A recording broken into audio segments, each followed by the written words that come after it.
Welcome to this course on the Go programming language by Skill Up Simplilearn. So what if I tell you there's a programming language that's super fast, simple and scalable, but almost no one is talking about it. So that language is Go or GoLang. So companies like Google, Uber and Dropbox are using it to power their most critical systems.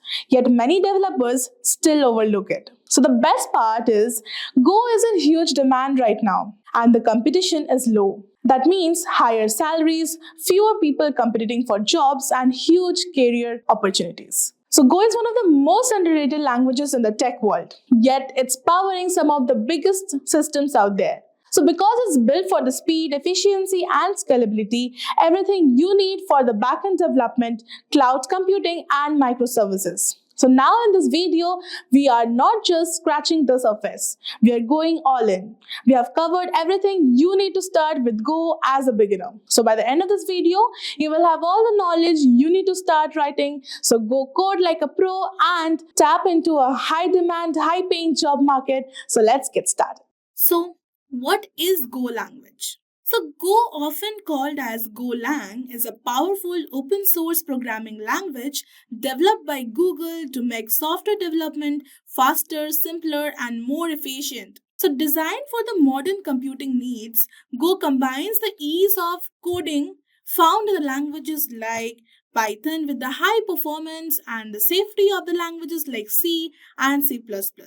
So it's known for its clean and readable syntax, built-in support for the concurrency, and the lightning fast execution, making it a top choice for building scalable web servers, cloud services, and even data pipelines.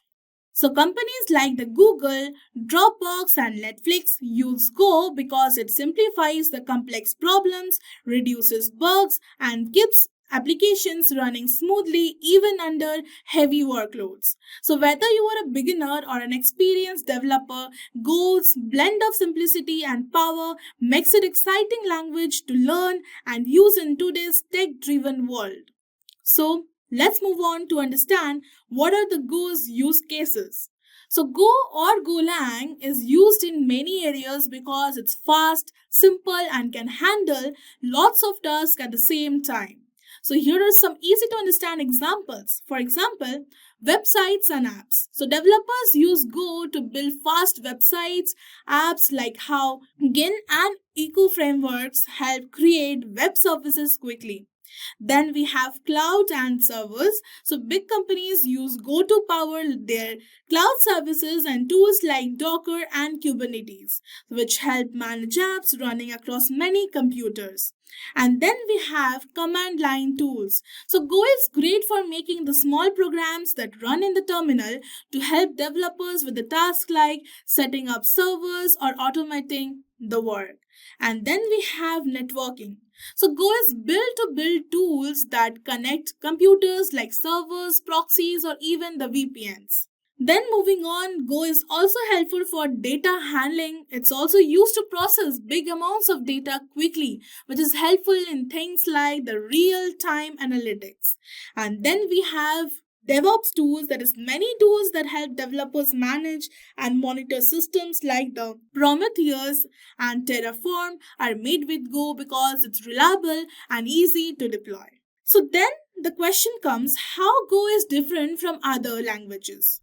So how is Go really different from other languages you think? So let me break it down for you. It's very super simple. So unlike Java or C++, where you sometimes write a whole page just to get started, Go keeps things clean and minimal. So less code and fewer headaches. Secondly, it handles lots of tasks at once and it does it really well.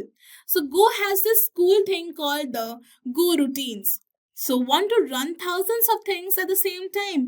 Go makes it effortless, while in Python or Java, you would be setting up threads and all that messy stuff. So then it's crazy fast compilation. So waiting forever for your code to compile, not with Go. So hit build and it's done in a flash. So way faster than languages like C++. Then we have easy error catching without the fuss. So Go has a strong typing like Java, so it spots errors very easily, but it skips the complicated stuff like inheritance that often confuses beginners. Then we have no virtual machine drama. So while Java needs a JVM to run, Go apps run directly on your machine. That means faster startup and fewer things that can break. So then we have cross-platform magic. So want your app to work on Windows, Mac and Linux? Go makes it simple, just one command and you're good to go. And then we have built-in tools and libraries. So you don't have to search the internet for every little feature. So Go's standard library gives you most things out of the box. Servers, encryption, file handling, and you name it. Then we have built for modern problems. So Go was literally created at Google to handle big systems like the cloud servers and web apps that serve millions of users. So after we are having a basic knowledge about Go, let's have an overview of the Go website. And here we are inside the official website of GoLang. And you don't have to do anything. You have to just, in your browser, you have to just type golang.org and you are here inside the go.dev. So the first and the foremost heading is build simple, secure, scalable systems with Go. So you have to, when you scroll down, you can see companies using Go, that is Google, obviously it is a development center, Meta, Cloudflare, Netflix, and so on. All the prominent big companies are actually using Go. So, and when you scroll down, you have just come to this playground where you can just type your code. So if you don't even want to go for this ID, because you can only want to have an ID for Go when you are going for the basic details like the variables, constants, if else and everything and so much more. Then you want to create lots of projects and real-time projects, then you actually need ID. Other than that, you even have this open playground in the Go that many other languages actually don't have. So we would run this and you can see program exited, hello world. So in no time, you can just have your own first code. So press escape to move out of the editor. And when you scroll down, you have this what's possible with Go. So cloud and network services, it has some packages, the command line interfaces, web development, DevOps, and site reliability. When you move on, you can even have why Go, because they have use cases, security and case studies. And then you can go and click on this learn. Let's see what are there. So install the latest version of Go. They even have documentations, tour of Go, and Go by example. I'll just move then. And we have documents like effective Go user manual. There's a complete introduction to building the software with Go. Then standard library, release notes. There's certain packages, communities, and so on. So this is actually really great and very impressive.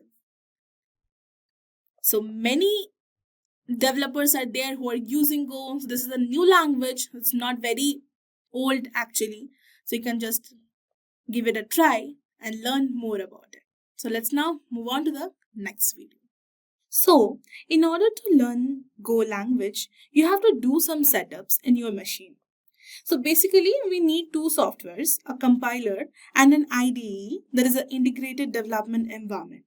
So now you must be thinking, why an IDE? So you don't actually need an IDE to run Go. You can write the code in any text editor and use Go run in the terminal, but an IDE, that is an integrated development environment, makes coding much easier. So by offering features like the autocomplete, real-time error checking, debugging tools, and better project management. So it saves times, reduces mistakes, and helps you work more efficiently. So especially as your Go projects become larger and more complex. So you can use any IDE you are familiar with, but we will be using VS Code in this video. So coming to the installation part, let's install the Go compiler first. So it's pretty easy. You have to just go to your browser and type download golang.org and press enter.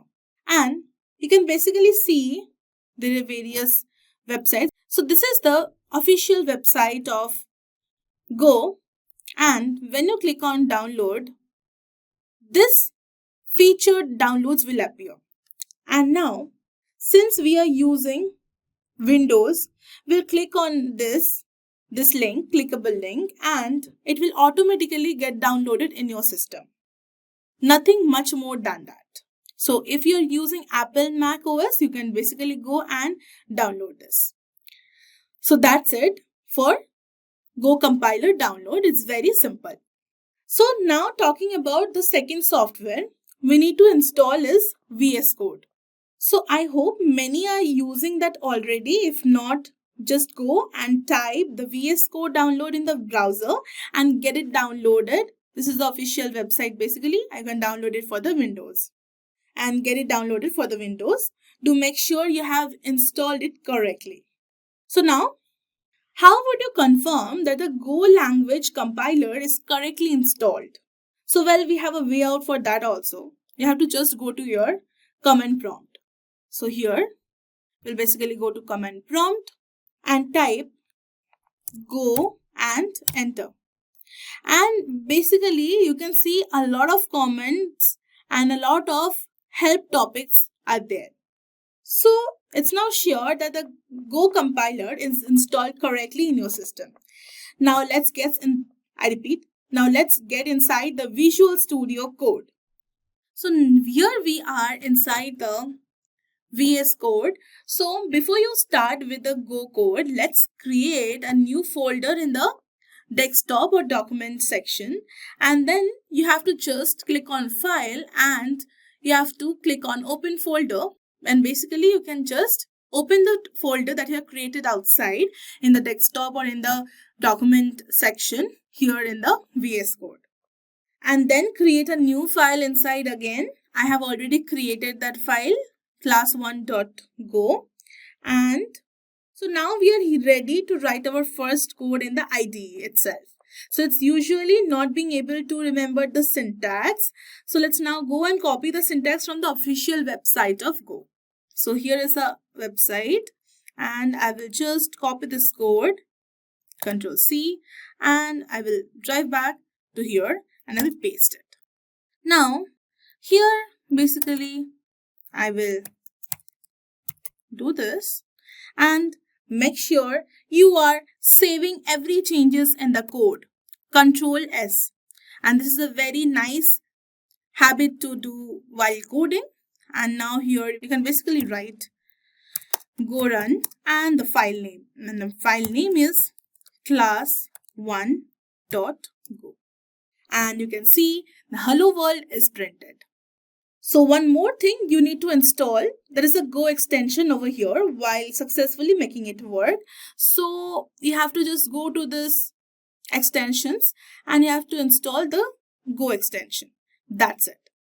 So basically you can even run this in the command prompt by writing cd desktop, because we have saved the file in the desktop only, and then write dir to showcase all the directories available inside and desktop, and you can even see your file is available there. Now what you can do is you can write go run class, basically your file name .go.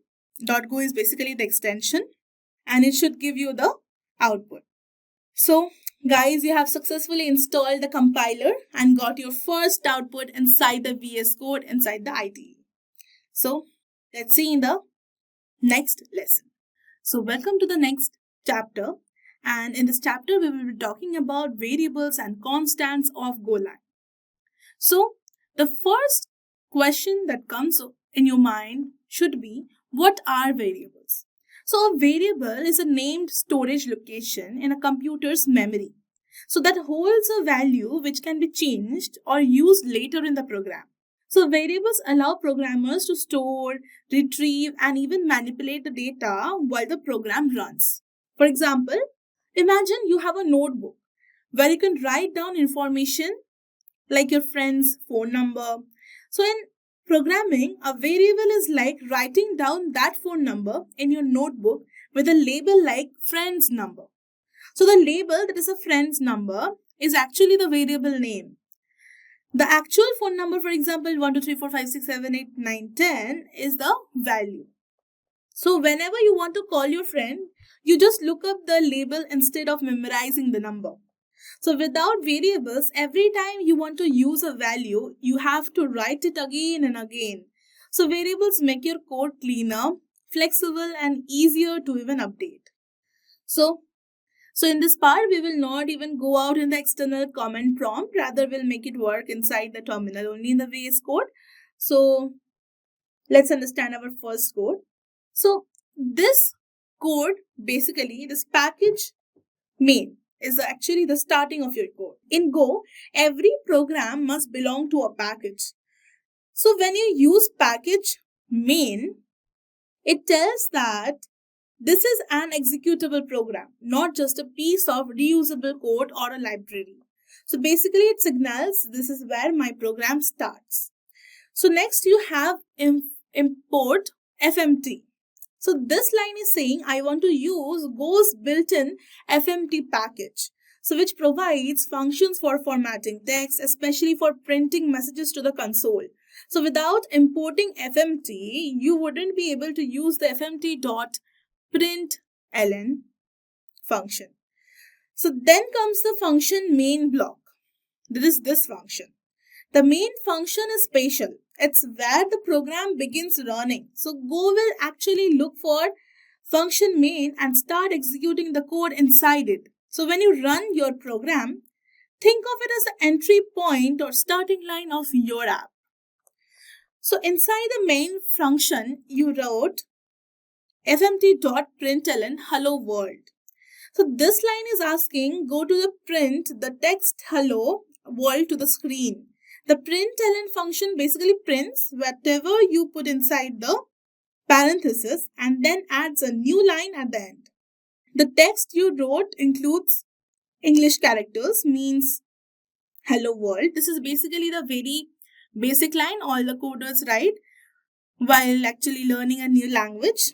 So that's it. So in summary, this small program tells Go to start with the main function, use the FMT package to print a friendly message, and then particularly stop it.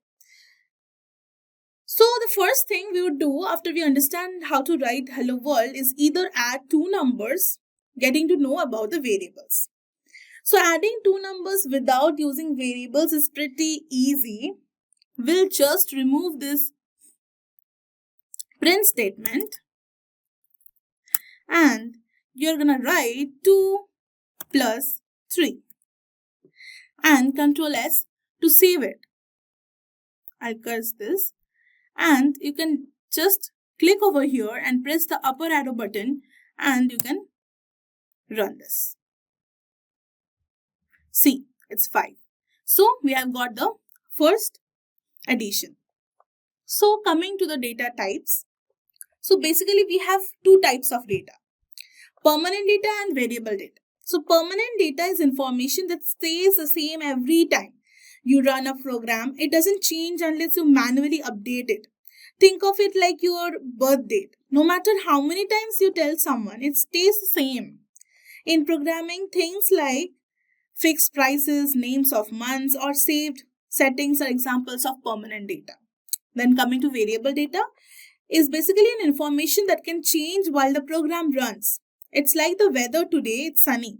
Tomorrow it might rain. So in programming, things like user input, scores in a game, or the current time are variable data because they can be different each time the program runs. So the main difference is that the permanent data stays the same unless changed by the programmer, while variable data changes based on the user actions or the program events. So when you say variables, we need three things.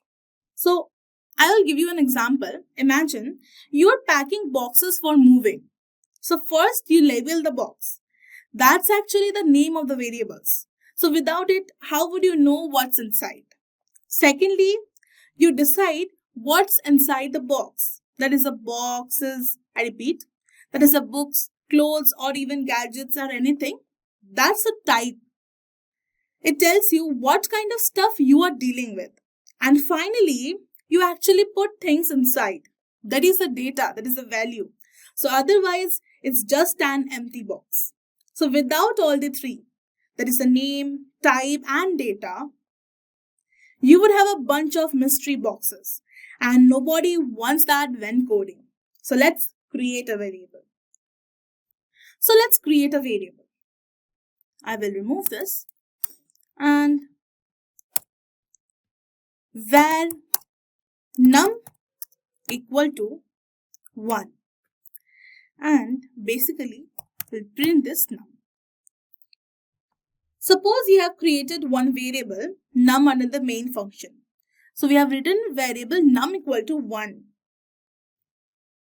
So basically, if I remove this var, you can basically see an error. That is undefined num compiler. That is undeclared. So how we declare? We declare it by giving it var. This is why it can't find the variable, especially we should mention the data type. So declare var num equal to 23, and that's how we actually declare a variable in the Go. So var is basically a keyword and it stands for variable. So now you can see that it's not showing an error, but it is showing that the most probable reason is for GoLang. It will it will assure you that you have created one variable and you have to use it. So basically, if I remove this num, it will show an error in the num because it wants to make sure that you have created one variable and I want you to actually make use of it. And that's what we are printing this num. So if you're creating a package and not using it, you will get an error. So let's print this variable. So let's save this and you're going to see this output and you can see it's printed as 1. So in this way, we can actually create many variables as you want and you can print it. So let's now talk about the data types. So if you're coming from Java or C, you must be aware that how much important it is. So let's discuss that. So you have to mention the data type after the variable name. That is a var num, and you have to mention the variable. I repeat, you have to mention the data type after the variable name. So if you write int over here, it is how it is done in Go. So var num int equal to 1. So you can also use uint instead of int. So what is the difference between int and uint? So int stands for integer. It can be both positive and negative whole numbers. For example, -10, 0 or 25. And for example, var balance int is equal to -500. So if you need numbers that might go below 0, like the bank balances, temperatures or scores, you use int. Or uint stands for unsigned integer. That is, it can store only positive whole numbers and 0. For example, 0, 10, 250. So if you try to assign a negative number to a uint, Go will throw an error. Why? Because uint means no negative signs allowed. So use uint when negative numbers just don't make sense, like age, the number of items or IDs. So next time you create a variable, you just think, do I need negative numbers? If yes, go with int. If not, you want to avoid accidental negatives, pick uint. So let's declare another variable. So I'll just give it as num1 and I will move to the next and I will assign another variable, declare another variable, and I will assign a value to it and I will write here. So let me take another variable, var result equal to num1 plus num2. And basically you can declare, I repeat, you can print your result and save this. you can even go this and see the output, the 5. It's okay. So what we have done is we have declared the variable, then we have assigned a value to it. Secondly, we have also declared one another variable and we have assigned a value to it. And then we have taken a third variable and we have made the addition of the first two numbers. And then we have printed the third variable, that is the result. So now you can see that we have all. So what if we don't assign values to the variable? For example, we just want to declare the variable. So let's see what will happen. For example, let me move this 1. So what do you think what will happen? You can pause the video and think for this. Then I will save this again and I will want the output. So you can see the answer is 4. So num1 value is taken as 0 by default. We can just assign the value later on. So if you want to declare a variable, it can also be done, but its value would be assigned as 0 by default. So what we can't do is we can't write var num1 and remove the data type. So we can't do this. It will always throw an error. So we have to mention the data type. So now the question comes, can we declare two variables at the same time? So the answer is yes, we can. You can mention. So let's see how we can mention that. For example, I want to do var num1 comma num2. So it is throwing an error. Okay, I'll write the data type over here and I will move this. Okay, it can be done.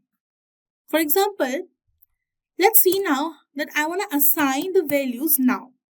So num1 equal to 4 and num2 equal to 6. And let's keep it same. And I can just go and ask for the output. Now you can see we have got the result. So basically we can assign two values in the same line. So if you have two different types, then having different line actually makes sense. But having same type, you can have variables in the same line itself. Now let's see if we can assign values to the variables in the same line. Like I want num1 comma num2 is equal to 4 comma 6. So let's see if we can do that. So I will write num1 comma num2 equal to 4 comma 6. So I think it is doable. So let's run this and see. So yeah, it is doable. So we have something new in Go. What if you don't want to write the var result is equal to 9? So basically what you can do is you can do write like result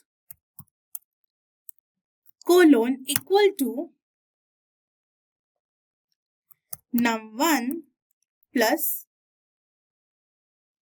num2. So I will just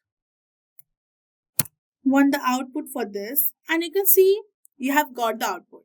So it is not necessary to even mention the var result int. You don't have to mention this.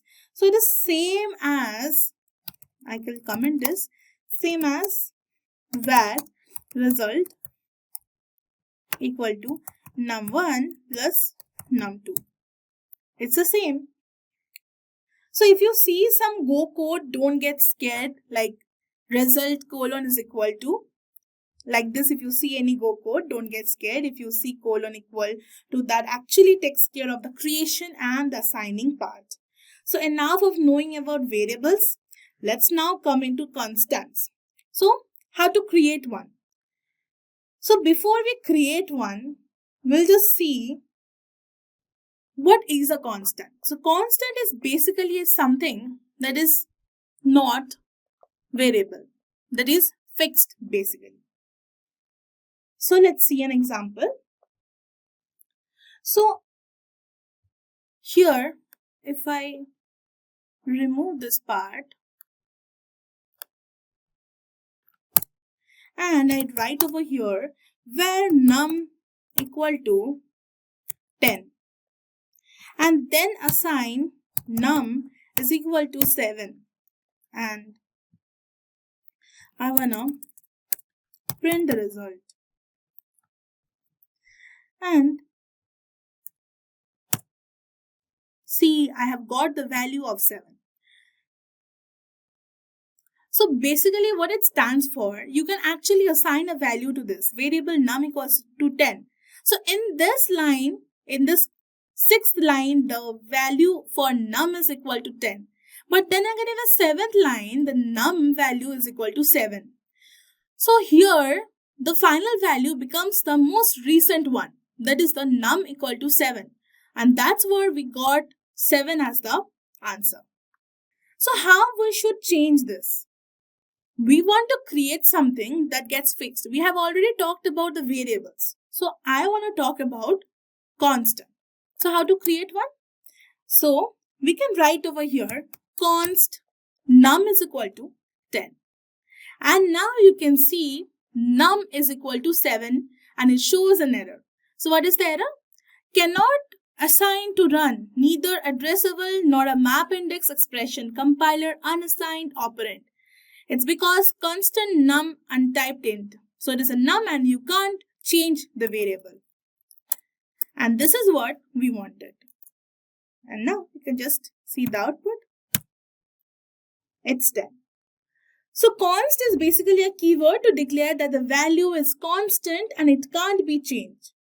So if you try to assign again, it will show error.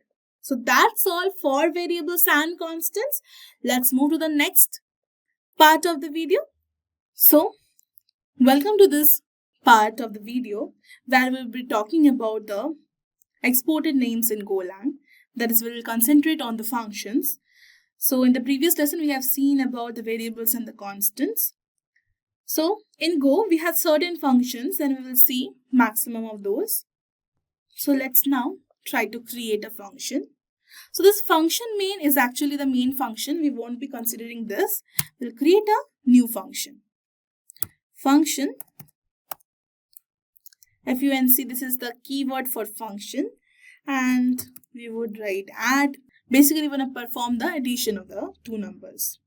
So we will write this and we'll open this. And then we can write where output, will create as output is equal to x plus y, and then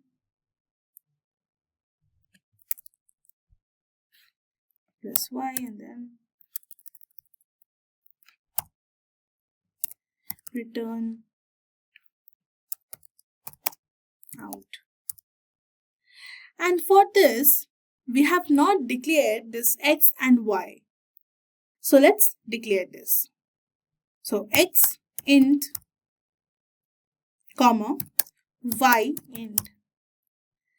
And basically, we have to mention the data type for out as well. So it would be int for sure. And then in the main function,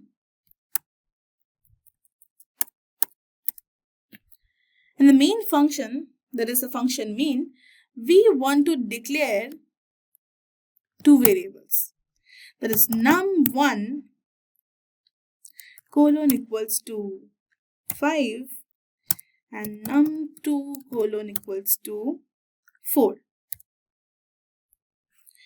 And then we will see result colon equals to add num1 comma num2 and fmt.println, and we would print the result. So what we have basically done, So this Go program adds the two numbers using a function called as add. So this add function takes two numbers and adds them and gives back the result. So in the main part, there is a main function, we give the numbers as 5 and 4 and call the add function and print the answer. So using a separate function makes the program easy to read and reuse as many times as you want in the same package. So instead of writing the same addition code again and again, we can just call the add function wherever we need to add the numbers. So in this way, you can create any function with any name and n number of parameters as you want to. So we can format something from this. So let's now first see the output. And you can basically see that the output is okay. So now comes to formatting. We can format something from this, like we know that if we have two variables with the same data type, we can just make them in the same line. So for this, we will x comma y int. This is the same. Var out is equal to x plus y. Return out. This is the same. So this also actually gives you the same output. So this is how we create functions that can be called from a different package as well. So there are certain restrictions. We'll discuss that later. So here a question arises. Can we return two values? We have return out. So can we return two values? So yes, we can, unlike other programming languages. So let's return two things. So instead of add, I will give the name as calculation and x comma y int, and I will give another var out 2 equals to x minus y. So basically I will create this as 1, and as I have created two variables, I have to specify two data types. Now you can basically give out 1 comma out 2, and then you can just have to remove this and write cal, and we're passing the same. So why not create two results, as we have two types, the addition and the subtraction. The result 1 comma result 2, and here we will print both the results.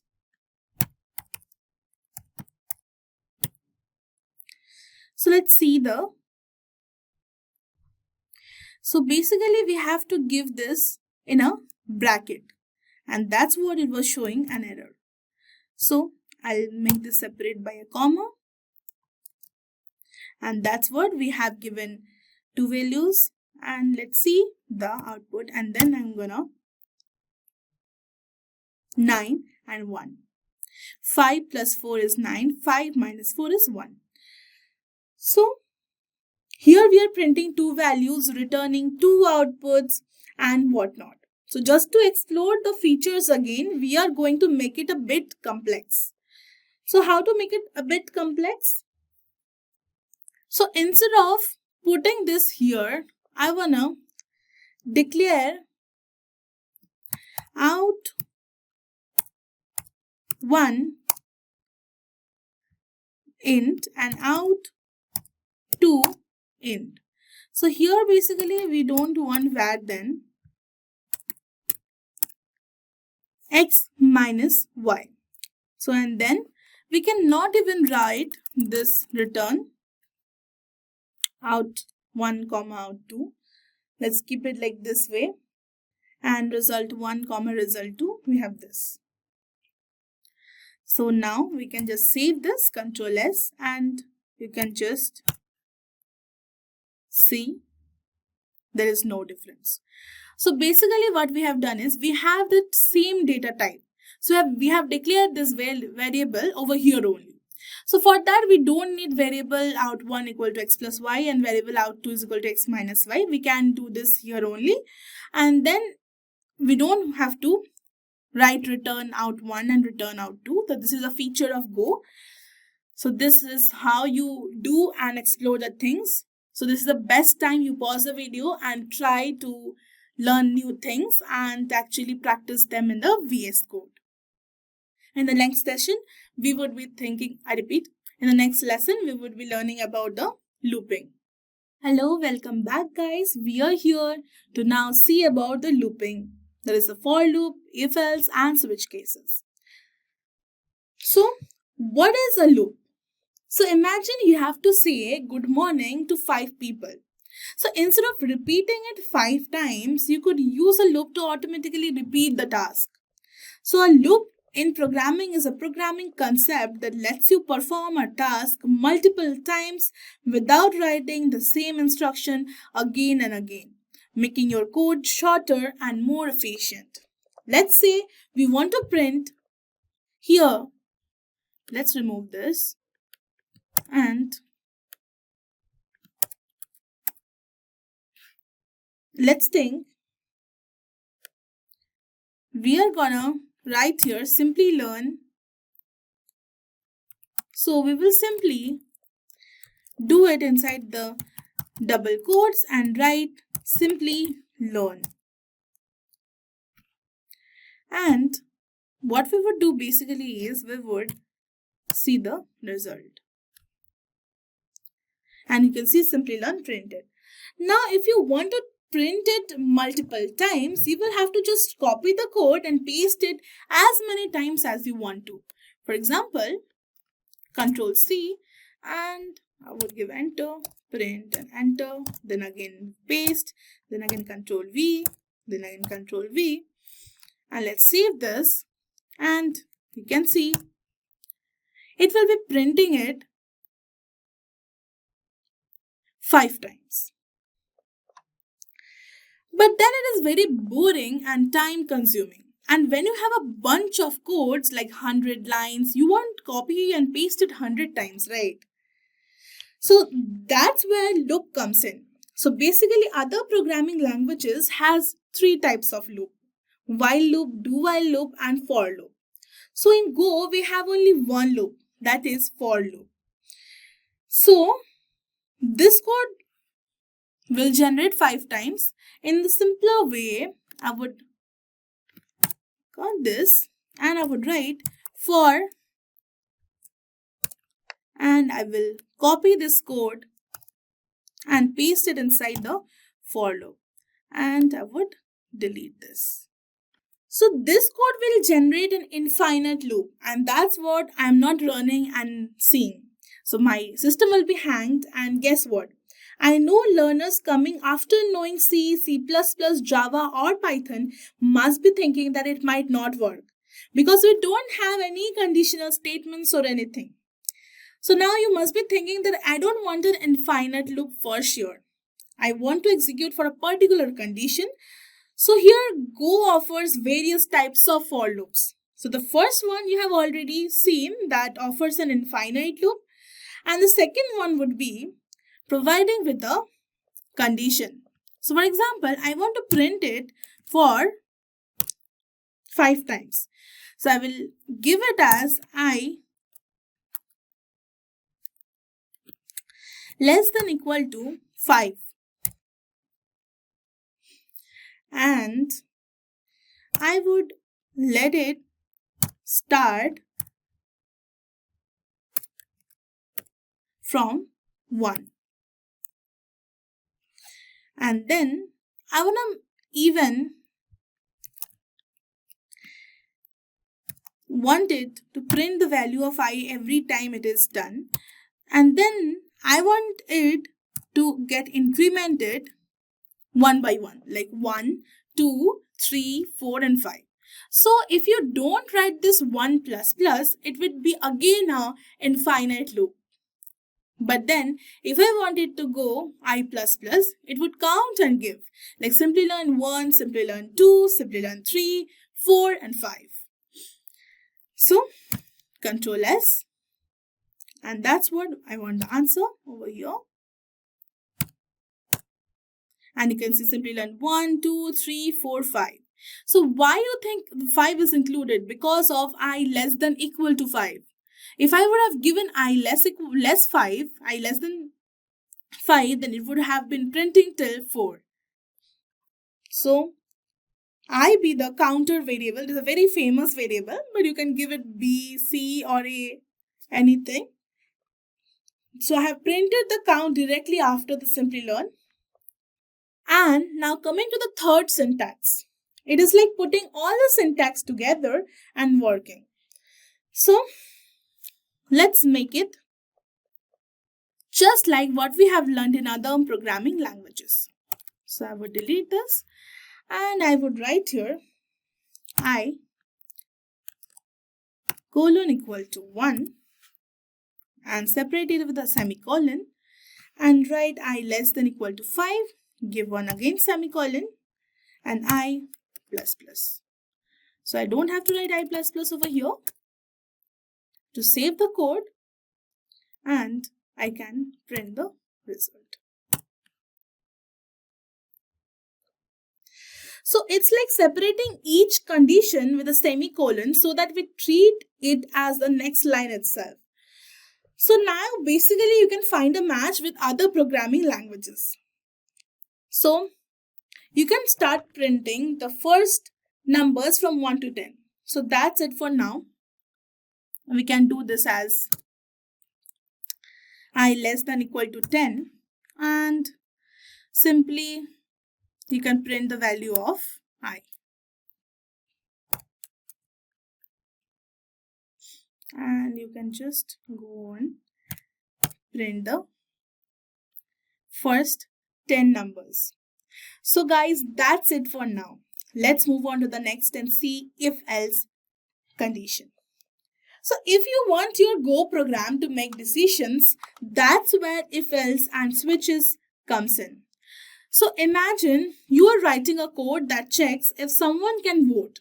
So you would use if else like this. If the person's age is 18 or more, let them vote. Else tell them they are too young. So if else, I repeat. So if else lets your program choose what to do based on a condition. So now what if you have many choices? For example, if you want to check which day of the week it is and print something different for Monday, Tuesday, Wednesday and so on. So using lots of if-else statements would get messy. And that's where switch is super helpful.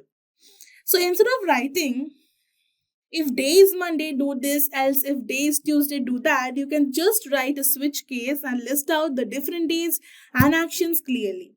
So in short, if else is great for simple yes or no checks and switch is better when you have many options to pick from.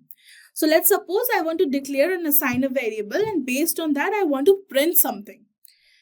So suppose if it's less than 5, I will print high and if it is more than 5, it will print by. So I would remove this and I would write num equal to 1 and fmt.println I would write hi and then I would give comma and print num because I want num as well. So I will copy this and paste in next and I will type by comma num. So I will run this and see. So something like this but doesn't make any sense because it is like always printing high 1 and by 1. But I wanted to print if it was less than 5, it will print high. And if it was more than 5, it will print by.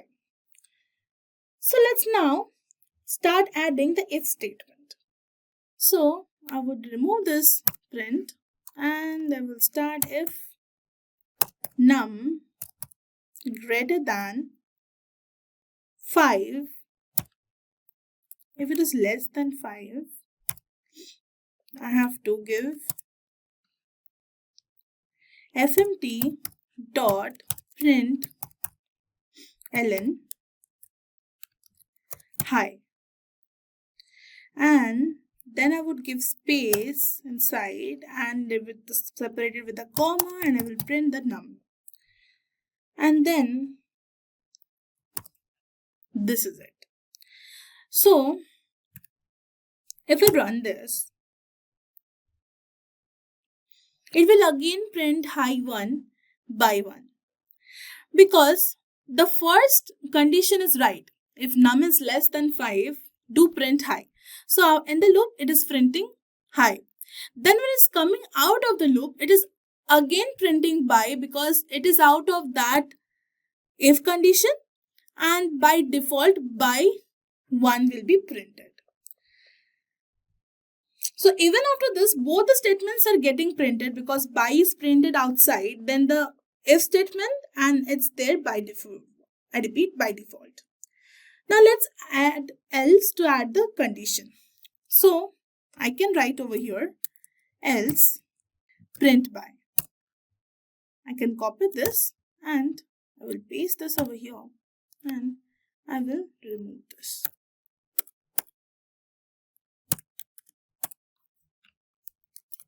Do keep track for these braces, okay? So now let's check the. So you can see it is high. So if I change this number and keep it as 9, and let's see the output. So yeah, our if else is actually working well. So this is what we were trying to do, and you can see it's printing by as number was greater than 5. So you can check with any number, it will work well. So what about 5? So like if I give the number value as 5, what I should print? So technically that if statement should only check till 4, num is less than 5, it should check till 4, so it should print by. So let's give this as 5 and let's see what is the output. Yeah, it is printing as 5 because if num is less than 5, it should check till 4. So anything greater than 4 would be coming to by and you are printing the number. So this is how we use else and if else, but what we have multiple statements. Let's suppose I want to print in words 1 if the number is 1. I want to print it in words 2 if the number is 2. So let's begin. If number equals 1. So equals is actually a comparing operator. And if you put just only 1 equals, it becomes an assignment operator. So if number equals 1, fmt dot print ln high. I would print it as 1. Then, for example, I want to check again if the number is equal to 2. So I would write it as else if num equals 2. Then I would be printing 2. And you can have as many else if as you want. Like else if num equals 3, else if num equals 4, and anything. And you can have n number of else ifs in between if and else. So lastly, I would write else, I will start it, and I would give fmt dot println none. So you can add as many else if you want to, but at last you can just wrap this up with the else. So the binding structure would be if and then n number of else ifs and the last would be else. And else wraps this up the whole looping condition. So I will print this and see the result. Yeah. So we have given number as none. So let's check this with 2. Let's save this and then print this 2. So this is what I was talking about. So it's not the end. The problem with if-else is that if you have too many checks, it's difficult to give too many else ifs. So that's where we have switch cases. So then let's see how to do actually the switch cases. So let's rub this and I would write switch. So switch is basically a keyword that actually mentions the beginning of the switch cases. Switch num, and then I would give as case 1 fmt dot println 1. Then I would give case 2 fmt. Better I would copy this so it doesn't take time, and I would print it as 2, and then I would give default.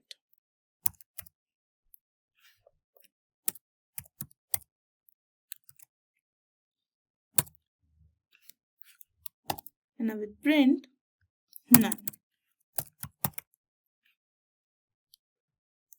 So this is actually helpful for n number of statements. So if you're aware of coding and you have been aware with the other programming languages, you could have seen that after the case 1 and after the print and all the operations, we usually include a break statement for breaking the loop. But Go is a new language and it has lots of modern features and we don't have to actually give this break.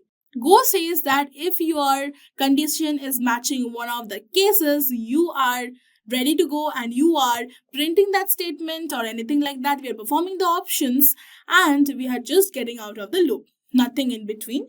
And by default, we can give this. And now, let's check. So the number is 2 and we are printing 2. So let's check this with 89.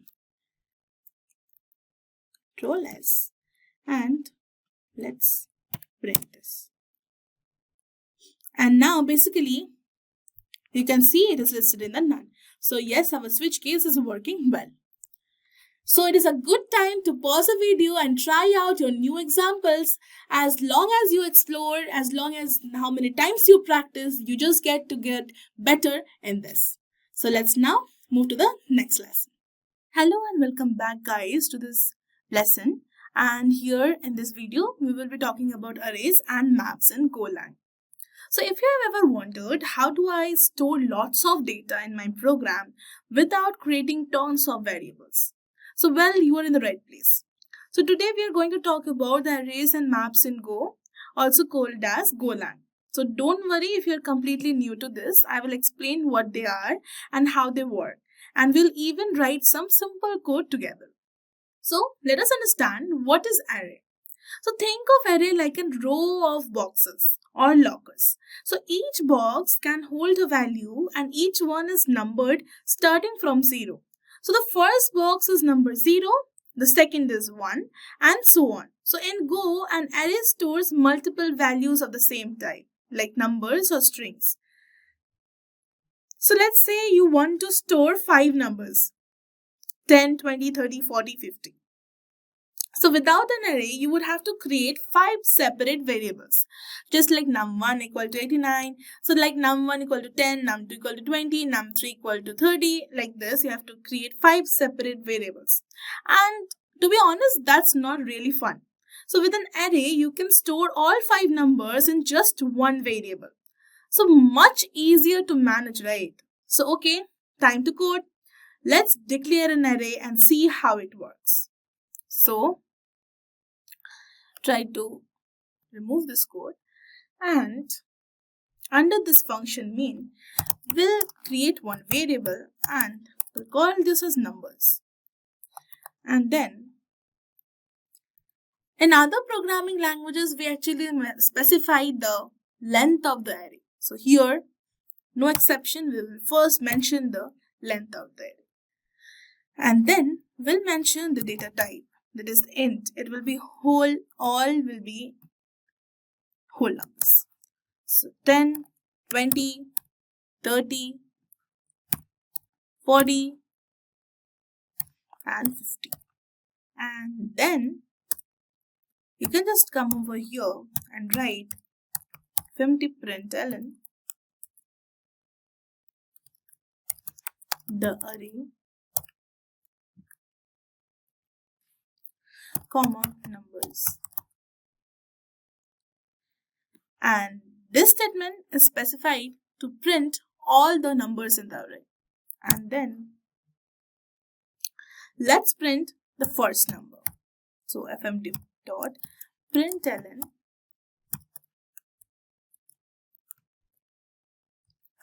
first number is numbers 0. So fmt dot println, and then let's declare the third number. So third number, and we'll give a space is, we'll give a comma, and then we'll now list the numbers, and we have given the index equal to 2. So as we know, we'll save this, Ctrl S. So here we have created an array called the numbers with 5 integers. So we have printed the entire array, then we are printing the first and the third numbers. So when you run this code, so let's run. So the array is 10, 20, 30, 40 and 50. So the first number is 10 and the third number is 30. So when you run this code, you will see the full array you have seen. Then it prints the first number is 10, then the third number is 30. Notice we use numbers 0 and 2 to grab the specific values. So remember, arrays always start counting from 0. So that is the most important concept over here. So now what do you want to change the value inside the array? So that is very super simple. So here, basically, you have this number, this lot of variables. So we won't print this, and we'll give as numbers, and then we want to specify the first number, that is the second index. Most probably it is 0, 1, 2, 3, 4. So here we'll mention it to be 25, and we will write here the updated array is, and we won't print here the number.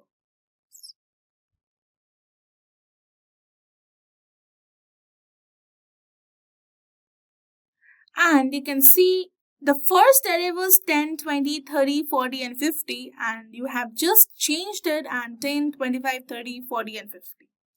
So here we have changed the second number from 20 to 25. And when we print the array again, boom, it shows the updated value. So this is all about array. So now coming to the last part of the video, coming to the maps. So what is a map? So okay, arrays are great when you just need to store a list of things. But what if you want to connect the two pieces of the data, like a person's name and their age? And that's where maps come in. So think of a map like a real live dictionary. So you look up a word, that's your key. And you find its destination, that's your value. So in Go, a map stores data as a key value pairs. So let's write a Go program to create a map for the student marks. So try to erase this, and we'll go with student marks colon equals map, and then we will give it a string value, and then int, and run a key value pairs. So John is the name and he has secured 85 of marks. And then we have Alice,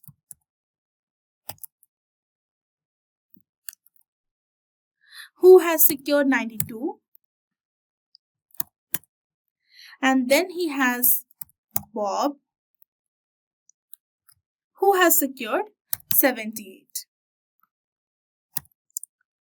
So then we can print fmt println the update. We won't print this obviously. So we'll give student marks, give one semicolon, and then student marks, and then once again we'll write fmt dot println, and we would write marks of Alice, as we want to even get the marks of Alice. Student marks, and we will search is at Alice. So we will save this. So I will tell you what I did actually. So we created a map called the student marks. Okay, so the keys are the student names, that is John, Alice and Bob. The values are their marks, that is 85, 92 and 78. So when you run this code, we will run this code. When you run this code, so you will better get the student marks, that is the map Alice 92, Bob 78 and John 85, and then marks of Alice is 92. So this is very simple and it is printed in the map format. So then it will say marks of Alice is 92. See how easy it is to grab a value just by using a key, like the student marks of Alice. Now let's update Bob's mark and delete John's entry. So for example, after this, let's comment it as update Bob's marks, and we'll go for student marks, and then we'll start the third bracket, and then we'll go for Bob equal to 82, and then we have fmt print updated Bob's marks. Okay,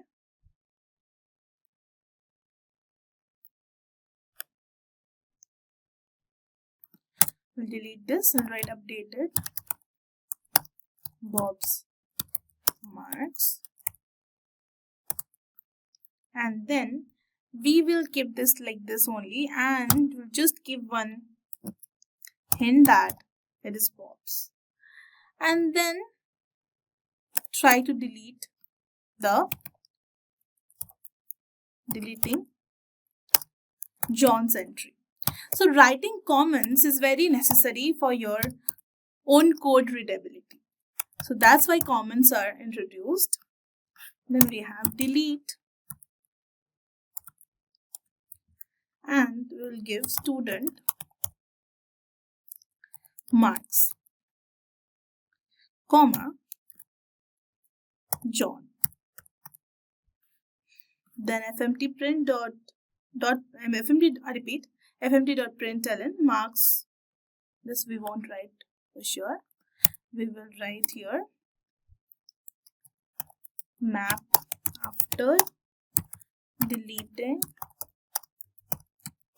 John. Then basically want this student marks.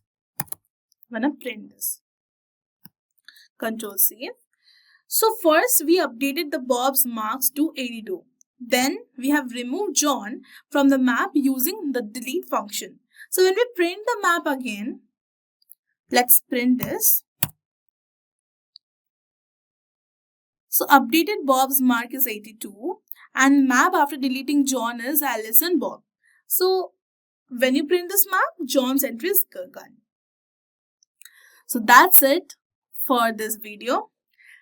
Congratulations guys on completing the Learn Go programming course. You have mastered the essentials, understanding of Go's fundamentals, writing your first code, working with variables, constants, control structures, arrays, and finally maps. So through hands-on demos, you have built the real coding skills ready for the real world projects. So keep practicing and watch your Go expertise grow. The future is yours and keep building. Thank you for watching.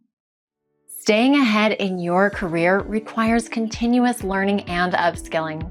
Whether you're a student aiming to learn today's top skills or a working professional looking to advance your career, we've got you covered.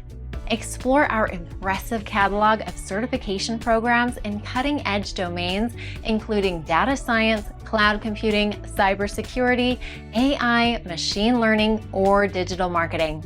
Designed in collaboration with leading universities and top corporations, and delivered by industry experts, choose any of our programs and set yourself on the path to career success.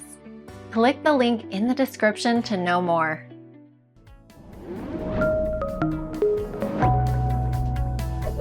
Hi there, if you like this video, subscribe to the Simplilearn YouTube channel and click here to watch similar videos. To nerd up and get certified, click here.